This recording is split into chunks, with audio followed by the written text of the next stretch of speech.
Welcome back, or welcome if you're just joining us. It's the France 24 debate. We're looking 1 week ahead of the UK general election at what is the most uncertain poll since the war, perhaps ever, in fact. One where we see a splintering of support for the two main parties. What was it? What, in the early 50s, 97% of the vote going to Labour and the Conservatives. This time, it's going to be roughly 2/3, they think. With us to talk about it from the French news agency AFP, Guy Jackson, our Europe editor, Christophe Robit, Craig McAngus, research fellow at the Centre on Constitutional Reform, who joins us from Stirling in Scotland, and we're in the company of Luke Thompson, English teacher and stand-up comedian. You also have a podcast. Yeah, I do. Yeah, it's called Luke's English Podcast. And it was very funny because I saw you how to tell a joke in English. Yes, that's right. I did a series of episodes about tailored to jokes. The Parisian audience. Yeah, that's right. Yeah, people need to be funnier generally. People need to be funnier. Well, yeah, that's not my political manifesto. You could give Francois Hollande some lessons. Yeah, I'd like to. If Francois, if you're watching. Okay. We were talking before the break about how everybody in this campaign, or the main candidates, are scared of making a faux pas when they sit in cafes or visit a construction site. They address audiences that are carefully vetted. Gone, it seems, are the days when candidates rubbed elbows with real people, like the time where Tony Blair's Deputy Prime Minister, John Prescott, threw a punch after an egg pelting. Guy Jackson, the complaint that's been formalized is that the only one who speaks really from the heart is not Nicola Sturgeon. It's Nigel Farage, the head of the anti-Europe, anti-immigrant UKIP party. Yeah. Well, Farage actually, despite all of the publicity around, a year ago, the European elections, which you'll remember, Christophe, he came first. I mean, and I said at the time, I was in London then covering that from the London side, that was a protest vote partly. Now, the UKIP are having a surprisingly quiet election, actually. And so Farage, he does, but Farage does. But is he speak. siphoning off votes? Yes, he is. But of course, we have to remember again, it's first past the post system. The UKIP could win. Farage, in a new poll out this week by Lord Ashcroft, who's the Tories' money man who commissions polls, he thinks Farage is going to lose the seat, his own seat where he's targeting. He hasn't got a seat, Farage, at the moment. He's an MEP. He's not an MP in Britain. Now, Farage, he does speak from the heart, and they do gather votes, perhaps, but they might not win many seats. They might win 3 seats. That's the latest, I think. They've got 2 at the moment. They might win 3. All right, that's an important point, which is the system that they have in Britain. When we look at who's ahead in the polls, what you have to remember is that a UK general election is not one race, but 650 across Britain and Northern Ireland. Now, what's most striking about that map is the color yellow. We were talking about it. That's the SNP supporters. And those are currently, by the way, most of them Labour seats, and they are about to be lost, it seems, according to those polls. But this first past the post system, Christophe Robit, it's very British. It's very Anglo-Saxon, but it's very British. The idea is that the candidate, the party that comes first, will be sent to Westminster. So all other votes are lost. It's a very good system in a two-party parliamentary system, because then you have clear-cut majorities. It worked perfectly well in '97. You have landslides. And coming from Belgium, a country where we have these endless coalition talks, I can only say very good. The problem is, as we discussed, as we heard, Britain has changed. It's no longer a two-party country. And the problem I see is that it will be very interesting, once we know the results, to see how many MPs actually got a majority in their constituencies. How many of these MPs actually got 50%? I think probably less than 10. And that raises all sorts of questions. Lib Dems tried hard for almost a generation. They made it. They broke through the glass ceiling. But as you said, UKIP might end up with 3 seats, while they may get 13% of the votes. One last thing on UKIP, very important. If Nigel Farage loses a seat, he promised that he would quit politics. So There's a lot at stake there for Nigel What Farage. about the UKIP voters though? Yeah. If they wind up with very few seats but a lot of votes, what will they do? Will they be disaffected with politics? What will happen? I think UKIP is a strange phenomenon. There have been, I wouldn't call them far right. I insisted that we wrote in London, AFP anyway, that UKIP is an anti-immigration right-wing party. I don't think they're far right in the sense of the Front National here. So some of their supporters are not deeply ingrained in politics, and they can be absorbed into the Tory party. But I think the UKIP, the important thing about UKIP supporters is the influence, regardless of how many seats they win, is the influence on the other parties and the debate. I think that's important. Craig McAngus, two points on that I want to bring up with you. And the first one is something that Guy just said, which is people are not ingrained with one party. You were mentioning how the SNP built up its support over the years, but it seems as though the electorate is a lot more fickle than it used to be. Yeah, I mean, the idea of electoral de-alignment is nothing new. It's the idea of having sort of minority governments. I mean, this has happened in the past, but your standard explanation, as someone else just said, that first past the post will create these big majorities, only works in the two-party system, and that's correct. I mean, for first past the post to work properly, you essentially have, I mean, if you look at the electoral map of the UK, and let's just imagine we're back in the 50s, 60s, when it was kind of a Labour-Tory dichotomy. You've got big areas of rural England which always vote blue, and then you've got industrial heartlands around urban centres that vote red, vote Labour. And then you'll have a bunch of marginal swing seats. And these seats will almost like grab the thermometer of the population. How's the population feeling? And if they're sick of the Tories, they'll swing towards Labour. And if they're sick of Labour, they'll swing towards the Tories. And these seats were the ones that gave the two parties their majorities. But now there are 3 parties, 4 parties, 5 parties, 6 parties, all competing for these marginal seats. And the number of seats that can swing to either Labour or the Conservatives is much smaller than it was previously. So in a sense, we're at a critical juncture, I think, for the UK's electoral system, because clearly it's not working the way it was designed to. And is there talk about a reform of the system, of the traditional, for the rest of the world, we think of UK politics, we think of the House of Commons, where it's one side faces the other. Are we looking at a major overhaul like they're having right now in Italy, for instance?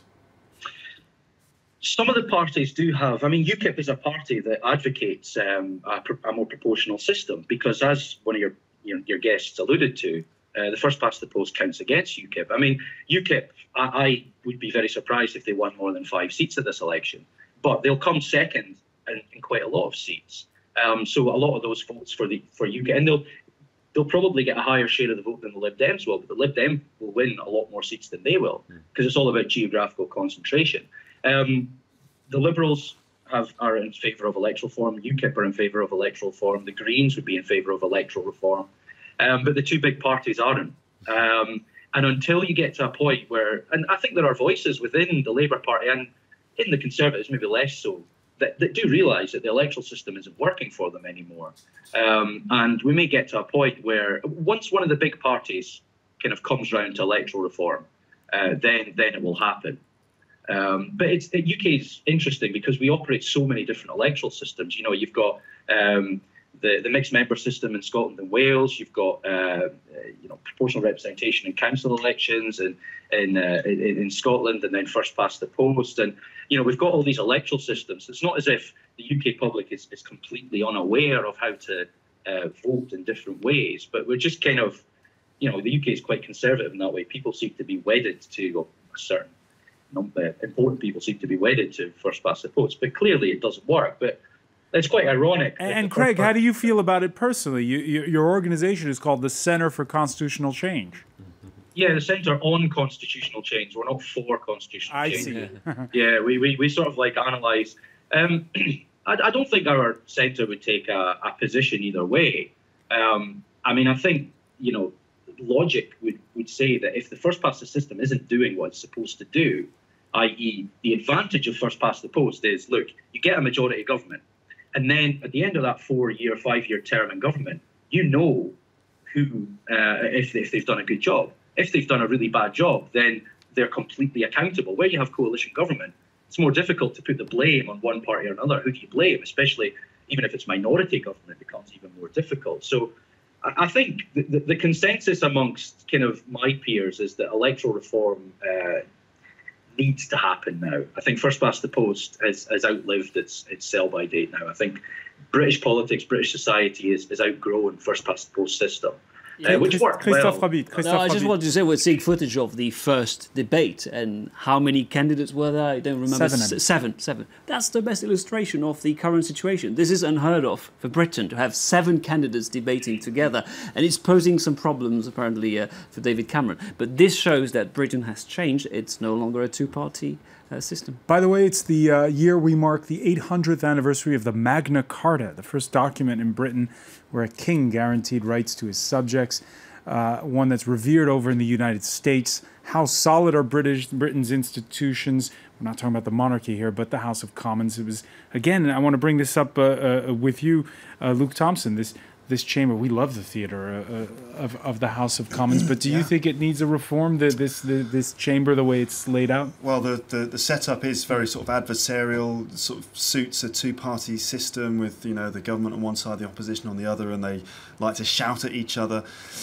It's very entertaining to watch. If you see the videos, they're actually quite funny to see them shouting and making jokes at each other. But really, if we're looking at a genuine change, is it possible? Would it be possible to move the Parliament out of the House of Commons and build a more sort of hemicycle? Yeah, a circular room. I mean, people are so tied to the traditions in the UK. We're a progressive country, but we're also very tied to our traditions. And I think that the House of Commons is a place that people just, you know, it's so symbolic of British politics. It'd be difficult to imagine it taking place in a different room. So whatever happens is going to happen with the same room and the same system. Well, I think the system might change. I mean, as Craig was saying from Scotland, it's going to take one of the two big parties to get behind constitutional change. Now, when Labour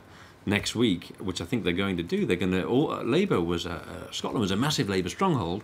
They're going to come second now in most of those seats in Scotland with a lot of votes. Mm-hmm. I think then, you know, they're going to come second to the SNP. I think then you might see Labour starting to talk about about changing the voting system, because they're going to really amass votes without actually scoring seats in Scotland, which is a big change. All right, so it'll be in Labour's interest. And speaking of Scotland, no flies on Rupert Murdoch. His tabloid newspaper, The Sun, coming out and endorsing the incumbent, David Cameron. It's a Tory. There you see the front page. But in its Scottish edition, Nicola Sturgeon has the paper's favour. There you see Stir Wars. May the 7th be with you. And you see Nicola Sturgeon as Princess Leia. Craig McAngus, what do Scots think of that endorsement? You know, I don't know. It's a bit silly if you think of it, I suppose. I think can I make a wider point about this, right? And to kind of step us back into this, to link into what was said earlier about the Constitution. The interesting thing is, right, you've got that Star Wars headline. Now, you've got the opposite headline down south in the rest of the UK, that, the Sun is backing David Cameron. And the big question at this election is not really Scotland. Now, it is, but the bigger question is actually England, right? Because what has happened in the last sort of 15, 20 years over the period of constitutional reform is you've had devolution to Wales, you've had devolution to Northern Ireland, you've had devolution to Scotland. And now with further devolution to Scotland, even more devolution over tax powers and over welfare, you have a situation, this has always been the case under devolution, but it's more pronounced now, that Scottish MPs working in Scotland in their constituencies don't actually make a lot of the decisions that that affect their constituents. Those decisions are made by MSPs at the Scottish Parliament. So over health, over education, over universities, that's made at the Scottish Parliament. But Scottish MPs can still vote on English health legislation. So one thing that the Conservatives brought up the morning on the morning that the result of the referendum came through is we need to have this English votes for English laws. So some sort of system that says when the business in the chamber, the House of Commons, affects England, then it should only be English MPs that deal with that. Now, that can be done a number of ways. You can have a committee system reform, or you can just simply have English MPs only allowed in to vote on those issues. Now, what becomes interesting constitutionally with that is that let's imagine that Labour was doing well in Scotland, and they won a majority, a slim one. They would actually lose their majority in the House of Commons when it came to English-only legislation. I mean, essentially, the point I'm trying to make is that the British Constitution is in a bit of a mess at the moment, and it's politically being played up. You have, some of the stuff coming from the Conservative Party, George Osborne saying, the Scottish MPs shouldn't be allowed to vote on the budget, for example. And this was a few months ago. We're heading, in other words, towards a further splintering, whatever happens, of UK politics. Luke, again, which is Britain pulling apart? Well, I've got another theory, actually, which is that obviously the royal baby is due, overdue. Papers are saying the baby's going to arrive around the same time as election day. So who knows, what might actually happen is that all of the monarchists will stay at home because they'll be glued to the television, and instead everyone will only the Green Party will get votes, and they'll get into government, and then they will abolish the monarchy. And so the constitution will be complete disarray at that point. Who knows? Yeah, it's a very good point about England. If we get English votes for England, English MPs, yes, would that mean that Labour would be completely lost in England if they lose all their votes in Scotland and England sort of goes devolved? Is that going to mean that Labour are just out of the game suddenly? It's really difficult time. It's really complicated. Christophe Robit, we're drawing to the end of this discussion. When you think about it, is Britain an island unto itself, or are these European problems that are the same elsewhere? No, I think these are European problems. You see, in terms of fragmentation of the political landscape, look at Spain. They will have a key election this autumn, and Spain until recently was also a two-party system, the socialists versus the conservatives. It was a legacy of the post-Franco system. Now Spain is totally fragmented. The next election could be 2020, 2020. You have Podemos, you have Ciudadanos, another new party. So this is not a British question. Or here in France, you could even say, with the rise of the National Front, some it's people true. are talking about France has turned into a a three-party system. Germany so far, sticks pretty, but Germany is a very stable island. Having said that, is it a European question? The European question will be very important in this election, because if David Cameron wins a second term, there will be an in-out referendum on EU membership. This will obviously raise all sorts of questions. If Miliband wins the election and forms some sort of coalition, then he will fear two fronts. Two Eurosceptic fronts, UKIP, and I think the Conservatives, as a reaction, could turn even more Eurosceptic than now. So very, very difficult times to predict, obviously, for Britain and its relationship with Europe. Yeah. Guy? On the I think the referendum will happen for sure if Cameron wins.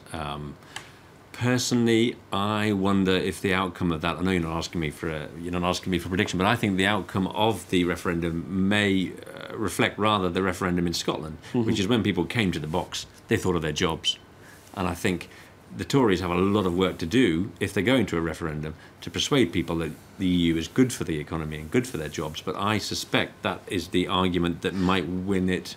But what we learned from the Scottish referendum is that it didn't settle the issue. No. Because I predicted even if the British people decide to stay in Europe, it won't put an end to Euroscepticism. So it will be a question for the next generations to solve. I'd agree with that. Luke, besides the Green Party winning because the royal baby's born on the 7th, how do you see May the 8th? Well, we're not going to know. The one thing we know is that we don't know what's going to happen, I think. So May the 8th will, I guess the results will come in, but then there'll be a period of negotiation. So we're not really going to get a satisfactory answer on May the 8th, I think. There'll just be, and on voter turnout, because we had, 65% turned out in the last general election. Do you think the British after this election will be, like we saw with the Scottish referendum, more interested in politics or less interested? It's a slightly different story because the Scottish referendum was really something that really brought Scotland together. It's like the focus was all on Scotland and people were voting on Scotland itself. I mean, here it's slightly more vague, I think, as a notion. So we don't know whether the divorce with politics will be greater. Yeah. That people find it harder to engage with the UK politics at the moment just because of the ambiguity and the fact that there isn't a satisfactory difference really between Labour and Conservative. I mean, it's some things about the economy, but we look at the candidates and we think, well, they're all kind of similar. They've got the same they've been instructed with the same body language coaches, and there's a sort of veneer of something fake. So that means it's harder to engage. I think that's dangerous. I think people should go out and vote.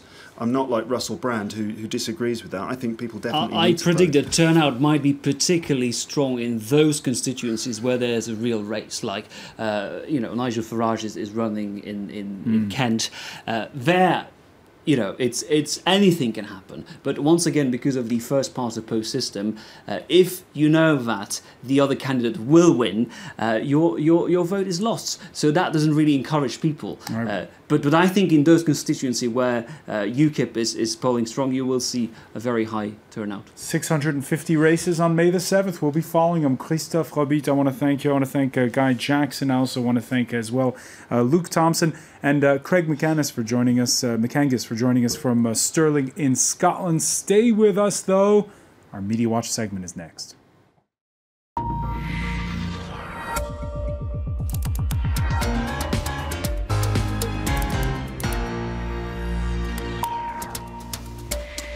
Hello, James Creedon. Hi, Francois. Just a quick look at how the election is playing out on social media. We've heard about Russell Brand mentioned this evening, and indeed there are a lot of anti-establishment movements on social media, people saying, turn your back on the establishment, turn your back on the election. So obviously the political parties have to fight back, and in terms of just numbers, the Conservative Party has focused really on Facebook as its main social media platform. It is the UK party with the biggest presence on social media. 433,000 people have liked their page, followed closely by the UKIP party with 425,000. So they're almost neck and neck in terms of their Facebook official page presence. Meanwhile, on Twitter, the Labour Party has the biggest following with 270,000 followers. So each of the parties certainly trying to target social media audiences and so that's interesting. So the Conservatives are more Facebook and the Labour Party's more Twitter. That's right. And you could, I suppose, argue that Facebook is a slightly older, more established social media platform, Twitter a little bit younger, a little bit more dynamic. In February, the BBC reported that the Conservatives had spent €125,000, £100,000, I think that's roughly the calculation, a month on Facebook. So the problem is, with more and more people using social media, in particular since 2010, you have to target your use of these social media more with advertising, because each social media platform have algorithms, Facebook in particular, so depending on what you comment on, what you like, your news feed is predetermined. So to cut through that, advertising and promoting certain posts is obviously key. The Green Party, meanwhile, had a big success with this Change the Tune video. I'm not sure if we're going to have a chance to look at it, but they cast each of the other party members as sort of boy band figures, and that was massively successful, 800,000 shares online. Meanwhile, another feature has been Ed Miliband, teenage girls obsessing about him, apparently. I'm not sure how authentic or organic this particular I sense a tinge of skepticism in your voice, James. I don't know. I'm not really sure how organic that was. And it was met in return with the Cameronettes, the Tories' attempt to counter Millie fandom, which failed spectacularly, according to this often.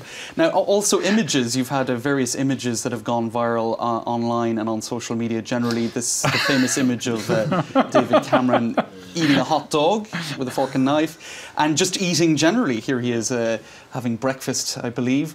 And that echoes, I think, images that we saw last year. Perhaps the reason he was eating with a knife and fork is that horrendous photo of Ed Miliband in May of 2014. So I think whether you eat with your hands or a knife and fork, it could go spectacularly wrong. This is why social media has to be managed so carefully. But you could also argue, as this article in The Independent did, or Oliver Wright argued, are we being dumbed down by news from social media? I would argue in certain cases, yes, with images such as that sort of taking on such a central role in election news. But I suppose on the flip side, it means you can more readily, the discerning social media user can more readily access whatever information he wants to be as informed as possible. All right, James Creedon, many thanks. And of course, all coverage on the British elections on our website, france24.com. Thanks for being with us. Much more to come here on France 24.